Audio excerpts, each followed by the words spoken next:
methodology of action and discourse. The needed empowerment of the Gitano youth depends on the support of their communities, the elders, and each other. The increasing potential, capacities, and the self-awareness of Roma Gitano youth is a fact. Providing the youth with a space for participation based on community support and dialogue may also be essential for unlocking the youth potential as agents of social change. Thank you. Thank you so much.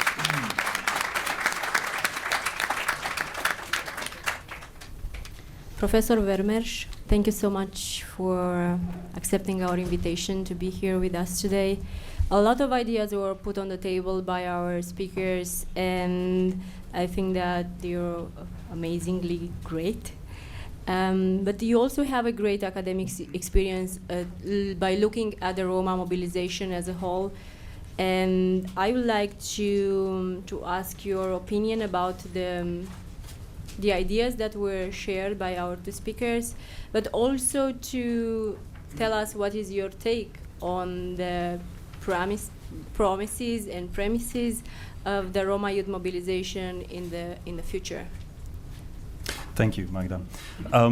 Very happy to be here at this wonderful conference, and I'm particularly happy to be a part of this panel because it addresses, I think, a very important issue, which is often not the topic of academic conferences that address Roma. So I'm very happy, and I think the presentations have demonstrated that the issue should not be forgotten. So I'm very happy to have the ability to comment on the presentations. So the issue we are dealing with in this panel is what are the possibilities of youth engagement among Roma across Europe, and this is an important issue, even if only for the reason that, as Anna has pointed out, the Roma in Europe are generally a rather young population. So we are looking, when we address this issue, we are looking at the potential, not only at the problem, but also at the potential of this population in the future. Now, Iliana has argued that social mobilization of young Roma is crucially helped by participation in education, so she pleads for desegregation. And Anna has pointed out that in attempt at creating an active political or civil society movement or various movements in the name of the Roma, young Roma activists sometimes search for discourses, collective action frames, and ideas and organizational platforms that differ from those of older generations of Roma activists, differ from older Romani movement structures also. Now, I think these 2 points, the desegregation and the young generation of Romani activists, I think these are 2 very important points which tell us something about the opportunities of, but also the need of Roma youth mobilization. Now, why is that? I think to start with desegregation and the role of education, I think desegregation and education in general leads to a wider variety of experiences for young Roma. And these experiences should be highly valued. This may, for example, create opportunities for young Roma on a practical level, gaining access to social networks or gaining language skills, knowing that there are ways to counter discrimination, for example, seeing role models and so on. And it also may change the experiences of those who are not Roma, their immediate neighbors, but who go together to school with these Roma pupils and students. That's clear, I think, but it's also important for another reason, because equality in education may inspire Roma to be part of various identity groups, which itself, I think, is a form of mobilization. So they can identify as Roma, but also as youth, or become part of all kinds of other networks that cut across ethnic identification or social affiliations. And this is politically important for the reason Anna has mentioned, namely that there are changes in collective action frames possible and needed among Roma activists. And I think there's you can call it a positive tendency of perhaps still a small but growing group of young Roma to search for several avenues of mobilization, not to focus specifically only on ethnic Roma mobilization, but look for several avenues of mobilization. For example, by not only positioning themselves as victims, but also as active participants in society, active contributors to society, and not as the view that is often put on them, the view that they are a burden on society.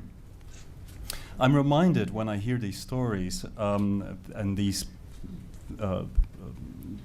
theoretical thinking about this issue, I'm reminded of what I saw just last week when I was doing fieldwork among Roma in Macedonia, because I came in contact with not only poor and discriminated Roma living in ghettos, but also from those same circles, young Roma who were seeking their future as, for example, yoga teachers, car technicians, football fans, and so on and so forth. And talking about possibilities, I was struck by the sort of natural multilingualism that many of these people, these young Roma, had, because I had contact with people in other countries through, for example, social networks. And not only that, not only their talents and their skills that they already had acquired, even in this very complex and difficult circumstances, but also the fact that they suffered from a lot of the problems that other sections of the young population in Macedonia suffer from, namely unemployment or no job security, having to work in the informal economy to have some sort of income. In other words, they are part of the precariat, and ethnicity is only part of that. Moreover, I think, and this is very interesting, other sections of the population may learn something from the Roma in terms of resilience, as Iliana has mentioned as well. So you could say that, it's very often said that Roma are not well integrated, but I think they're, in a certain sense, if many populations are faced with a situation of crisis, many Roma are well integrated into this world as we find it today, and we could learn something from the experiences of especially the younger population. Now, coming back to this variety of collective action frames, I think this is important because a variety of frames will be needed for young Roma activists to build powerful movement coalitions with other forms of mobilization, and to be effective in letting the voice of Roma heard in a much broader set of political fields as we see now. And I want to go a little bit deeper into that point because it's more, I think, than simply about countering discrimination. What's at stake here, I think, is that the category Roma and other overarching group names such as Gypsies, Gitanos, Tsigan, and so on, have been overburdened with stereotypical meaning, sometimes even by experts. Sort of expert meaning has put onto it. And it's extremely important that there are enough voices from people from within that target group that can show that the category does not coincide with the cliched meanings that are often still dominant. And I think here, young people can play a crucial role in that. They can question the stereotypes simply by sitting at a conference at Harvard, for example. They can question the stereotypes, and this is important for yet another reason, because the cliched meaning of the designations that are often used often leads to cliched and thereby counterproductive policies towards that target group. Or to put it differently, the fact that policies can categorize certain target groups as members of a stereotypical identity group sometimes makes policymakers blind for the particular circumstances in which the target group finds itself. And policy solutions are pursued that take into account stereotypes and not the reality, not the particular circumstances. This sounds perhaps a bit theoretical, but to give you an example of that, although in most cases the people we talk about as Roma are socially and geographically rather immobile populations, at least much more immobile than a lot of other social groups in Europe. But when they immigrate, I think mobility is a very important example here. When they immigrate to escape discrimination, for example, or to search for, or to escape poverty, they are often treated by policymakers, by politicians, they're often framed, they often put in the category of people who are inherently migratory. They are seen sometimes in extreme cases as groups of nomads. For example, when Roma from Kosovo at the time of the conflict were arriving in Italy as refugees, they were not put in refugee camps, but in special so-called nomad camps. Although they hadn't traveled or hadn't been wandering around in Kosovo or anywhere else, except this one time as refugees. So here you see a case where a stereotype eclipses the reality on the ground. Or another perception has been that Roma choose for poverty because of being part of their culture and so on. I think also the expulsion policies we've seen in France, for example, are to a certain extent driven or at least made possible through the still existing imaginaries that portray Roma as always coming from somewhere else, not being part or cannot be part of a national population, always as being a special case, and so on and so forth, being internal immigrants. So I think that the big lesson for Roma mobilization here is that you can contribute to constructing new categories. You have to do that because once you contribute to categories in general, when you tap into that language of categorization, you bear responsibility for the implications. So you need to think about how you're going to reconstruct those categories. We, as activists, scholars, policymakers, cannot escape in that sense creating a social reality. Simply by talking about the Roma as an identity group, we become reality instructors in the making up of a collective mind about the issue we talk about. And as such, we enter a competitive field of reality instructors. And we have to be very aware of that role that we take and actively take that role. And I think young Roma activists, as new reality instructors in this field, can play a tremendously important role and can provide living evidence also of the fluidity of certain stereotypical group boundaries. They can show that people who are routinely called Roma in fact belong to a lot of cross-cutting social groups and should not be enclosed in a discourse that premises itself on the basis of a single attribute, such as being poor or being a victim. Maybe I should stop here because I'm going over time probably. So I should stop on that note. But of course, if you have questions, but I would suggest that you ask the questions to them first because they are the real experts here. But I will also gladly answer your questions. Thank you.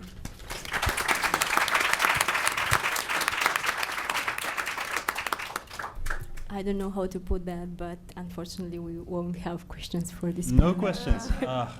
I'm so too sorry. bad. But I feel during like the break, perhaps. during the break, or we'll have some time during the next panel because we'll have only 3 speakers except beside Jennifer. I feel like this was a very short but indeed a very thoughtful discussion, and I want to thank you all for it. And probably one of the key topic of this panel was the potential of the Roma youth and the Roma population for the future, for the next generation. And looking at this, I just want to mention that at the FXB Center for Health and Human Rights, we started back in 2011 a project that is called the Roma Transition to Adulthood, and it was initiated by our Director of Research, Jacqueline Baba, and our Director, Arlan Fuller, and my dearest and friend and colleague, Sarah. So I would really welcome you all to join our work and to have your feedback and your thoughts on our participatory research with young Roma from Serbia, Romania, and Italy. Our next panel looks at a totally different issue, and it is the anti-Roma violence in Europe, and it is chaired by our director at the FXB Center for Health and Human Rights, Jennifer Leaning. And I have to say, before giving the floor to her and to the panelists, that our approach on the anti-Roma violence at the FXB, it is very courageous, and it is not because of having a Roma person there, but it is because of the courage and the approach that Jennifer takes at looking at anti-Roma violence. So I will welcome Jennifer and the panelists for the next floor directly for their panel. Thank you so much, all of you, and thanks to the panelists once again for this. Well done.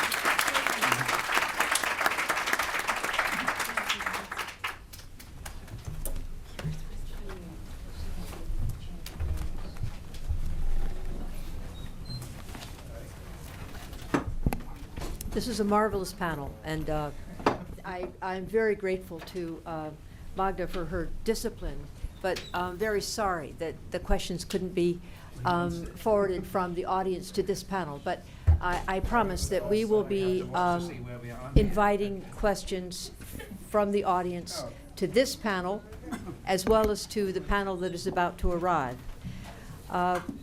My role here now is to Testing.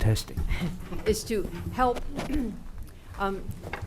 extremely thoughtful and knowledgeable people stay within a boundary that is now going to have to be somewhere between 8 and 10 minutes for their prepared remarks, so that we have a little bit of time for questions from the audience, which I think is necessary for us to fulfill our commitment as a center that engages in dialogue and intellectual exchange. I have the privilege of opening this panel, and I thank Magda for her opening remarks. My point about insisting that this panel be here, and it was not a hard insistence because we all knew that there were undercurrents at work in Central and Eastern Europe that in the last 4 or 5 years have become more perceptible and more disturbing. My role is to take what we've described now in very positive as well as cautionary advisory tone about the current situation of the Roma and the near and mid-future of these peoples in a very important part of our world, which actually, as Amartya said, is a globalized world now. Our role here is to shift the discussion a little bit more fiercely on what is going on in terms of the threats and rising background about various forms of hostility towards Roma populations in various countries in Eastern Central Europe, also in some countries in training other groups of identity and record in a way that is somewhat disturbing to those of us who pay attention to 20th century history. And so from the perspective of someone who studies early warning in the context of ethnic cleansing and genocide, I would like to recall to you that since the end of the Cold War, there have been increasing discussions about frameworks for understanding and mitigating the lethal potential that populations have to turn within each other and against each other and against neighboring populations.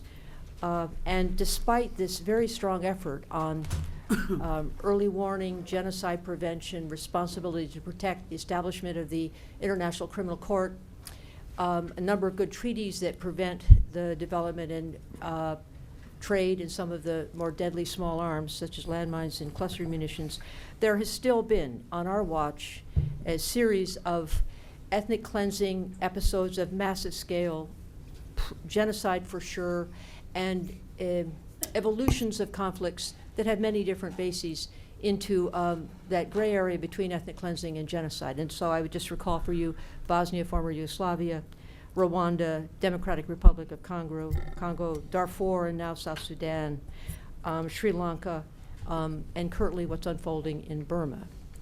Now, all of these are hot conflicts, had been or are now, with a rising number of deaths and injured, and increasing numbers of people precipitated into forced migration and flight. The situation in Eastern and Central Europe is not that.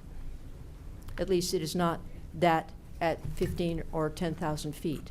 But there are some disturbing indications of trends that do need to be identified and then, as the panelists will speak here with tremendous knowledge, dealt with in a variety of ways, from the standpoint of policy, from the standpoint of academic engagement, from the standpoint of development and integration. And the warning signs that I have discerned, that I'd just like to call them up for you, are in the categories of, they all begin with D, I think, but no, they don't. But there are 5 categories. One is baseline disparity and denial, where you have very poor and stigmatized populations, numbers who are disenfranchised or left behind, a large number who are not able to participate in the modernizing project because they're illiterate, unaware, not easily teachable, not easily reached by nuanced argument, and not schooled in their problematic national pasts, let alone their own communal pasts. And here I'm speaking not of the Roma. I'm speaking of sets of populations in a mainstream and majority community. And these issues play across all these boundaries. So the majority is not schooled in its problematic national past. The Roma are well aware of it. The next D is dependencies, where the populations are dependent, majority as well as minority populations are dependent on foreign aid, great power, client relationships, income from one source. Here I'm speaking about this relative dialogue between the EU and nation states, the relative poverty of the of the local communities. A dominant religion may be active in the discourse, and in many of these settings, we could say whether this is part of the process in Eastern and Central Europe, you have the usually malignant presence of ancient related peoples, bad neighborhoods. Then we speak about disjunctions, and this is where, when you study conflict as it moves into a perilous place, it's where established relationships among these minorities and majority populations begin to shift under the pressure of globalization, marked economic change, change in the political system, or in the rise of aggressive new leaders, and you begin to detect a brittleness in crowd and press reactions, and quite marked at easy in terms of time swings of mood. The fourth is distress and disparities, where within the minority community and in the majority communities, there's a growing sense of isolation, no options, no recourse, anger at the other, no real influence from the rule of law. The political leadership may or may not be helpful in terms of trying to bridge gaps and create a dialogue where all can enter. You may have a corrupt, incompetent, or oppressed judiciary. The political system may be altered to allow for one somewhat aggressive line of argument and policy. In some areas, again, we will see with the Roma, you can have diaspora and rising youth agitation that can sometimes trigger violence in ways that are not useful for the community or for the majority. And then there are triggers, which we all have to be aware of, and I'm sure you've all heard of this. The anniversaries, crowds, riots, demonstrations, elections, sudden deaths or killings that are reported in the press, and massive shifts in market prices for essential foodstuffs and energy. These are the categories of concern that those of us in the genocide prevention and early warning communities and ethnic cleansing prevention communities are concerned about. And some of these aspects are becoming more prominent in Eastern and Central Europe. And the Roma aren't always the focus, but they are inevitably entrained in the political and social processes that we are observing. We have here 3 very erudite and experienced people who can speak to these issues and to other issues because they have been asked to speak about what they really care about, but they know this is the context in which they've been asked to speak. And it is splendid that we could get all of them here today. In the order in which they will be speaking, I will introduce the first speaker, then he will come to it a halt, hopefully within 8 or 10 minutes, and then I will introduce the next speaker, and we'll go on from there. So our first speaker is William Guy, and he's a professor at the University of Bristol in the UK. He's a member of their Center for Ethnicity and Citizenship. He is really a robust scholar and analyst of the situation of the Roma in Eastern and Central Europe. He has done extensive studies, high-level policy and scholarly investigations. His books are listed in his biography, and I hope that you will all read those elements of the biography that will lead you into a very intellectual exploration of his thinking and writing. We're very delighted to have Professor Guy here, and please, sir, would you tell us what you think is going on from your perspective? Thank you very much. Well, like the others, I'm very honoured to be here at such an important conference and on this day. And for me, it has a special significance because I accompanied the Czech delegation to the First World Romani Congress in 1971 when they decided to have the first World Romani Day, International Roma Day. I'll talk mainly about the Czech Republic and Slovakia. These are the countries I know best. But in fact, overt expressions of anti-Roma extremism are the same there as in Hungary. They're very similar. What you get is periodic traumatizing physical attacks, sometimes gruesome murders, including of children. Recently in Slovakia, a Roma man was decapitated and his head and severed head and body thrown into a cesspit. You get also demonstrations by far-right paramilitary groups linked to extremist political parties, and these are often in specific geographical areas. Paramilitaries claim to defend the Roma community, whether there's been a preceding violent incident or not. And a third form of extremism is the widespread phenomenon of hate speech. From extremists, this is blatantly racist, but perhaps worse are coded statements conveying the same messages. And while extremists make the headlines, the real concern is that such views are shared by the general population and politicians. And given the limited time, I won't go into any more examples, but talk about underlying causes. Areas where anti-Roma feeling is strongest, and particularly these demonstrations take place, are often in areas with high general unemployment, and this is no coincidence. In the Czech Republic, for example, and also in Hungary, there was now obsolete heavy industry and previously unprofitable agriculture, which were the losers from economic restructuring following the collapse of communist rule. The losers were actually non-Roma industrial and agricultural workers and their families, but the biggest losers of all were the Roma, because